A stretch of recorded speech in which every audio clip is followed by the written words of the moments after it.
योगी आदित्यनाथ के बाद यूपी में सबकी नजर केशव प्रसाद मौर्य पर है और केशव प्रसाद मौर्य कौशाम्बी के सिराथू से चुनाव लड़ेंगे। सिराथू सीट से वो चुनावी मैदान में है जहां से कभी हेवंती नंदन बहुगुणा ये चुनाव मैदान में उतरते थे और उसके बाद लंबे वक्त तक ये तय सीट बीएसपी के कब्जे में रही। लेकिन 2012 के बाद से सिराथू सीट पर भगवा परचम लहरा रहा है और सिराथू से केशव मौर्य को चुनाव लड़ाने के पीछे बीजेपी की क्या रणनीति है और केशव के सिराथू जाने से पूर्वांचल के ओबीसी वोट बैंक को साधने में बीजेपी को कितनी कामयाबी मिलेगी, इस रिपोर्ट से आप समझ सकते हैं।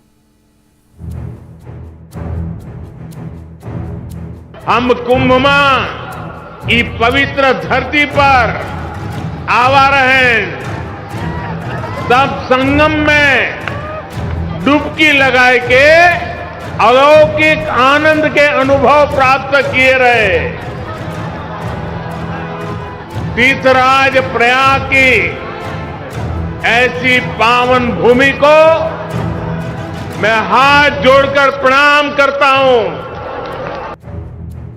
प्रयागराज के संगम से करीब 65 किलोमीटर की दूरी पर यह है बीजेपी के केशव की कर्मभूमि सिराथू।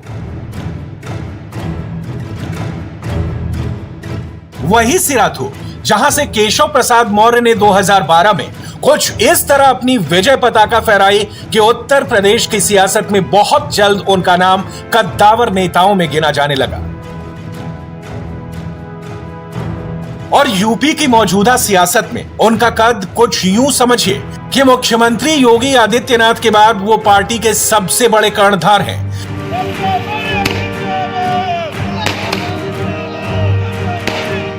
यूपी के मौजूदा उप मुख्यमंत्री और यूपी में बीजेपी के भीतर ओबीसी समुदाय के सबसे बड़े नेता, जिनकी राजनीतिक हैसियत का अंदाजा आप प्रधानमंत्री नरेंद्र मोदी के इन शब्दों से बखूबी लगा सकते हैं।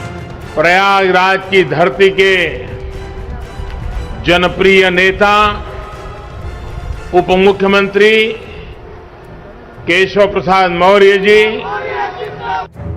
आज ये तय हो गया कि बीजेपी के केशव यूपी के चुनावी रण में अपनी कर्मभूमि सिराथू विधानसभा क्षेत्र से ही उतरेंगे। श्री केशव प्रसाद मौर्य सिराथू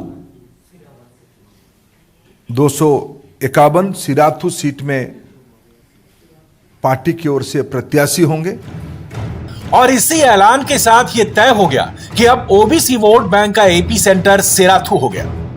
भारतीय जनता पार्टी शानदार विजय, जैसी विजय हमने 2017 में प्राप्त की थी, उससे भी शानदार विजय हम 2022 में प्राप्त करेंगे। केशव प्रसाद मौर्य को सिराथू सीट से उतारने के पीछे रणनीति क्या है और इसके सियासी मायने मतलब क्या निकाले जा रहे हैं, वो समझने से पहले आपको कौशाम्बी जिले की सिराथू सीट का जियोग्राफी समझाते हैं। प्रयागराज से सटा जिला है कौशाम्बी, जहां विधानसभा की 3 सीटें हैं, सिराथू, मंझनपुर और चायल। इस पूरे इलाके में वैसे तो पिछड़ी बिरादरी के वोटर्स का प्रभाव ज्यादा है और कुछ वक्त पहले तक बीएसपी का अच्छा खासा प्रभाव रहा है, लेकिन 2012 के बाद सिराथू सीट का समीकरण बदल गया। 2012 में यहां से केशव प्रसाद मौर्य ने जीत हासिल की थी और एक बार फिर वो इसी सीट से उतरने जा रहे हैं। इंडिया टीवी हर वक्त हर जगह डाउनलोड करने के लिए सर्च करें India TV news Google play store या ऐप स्टोर पर।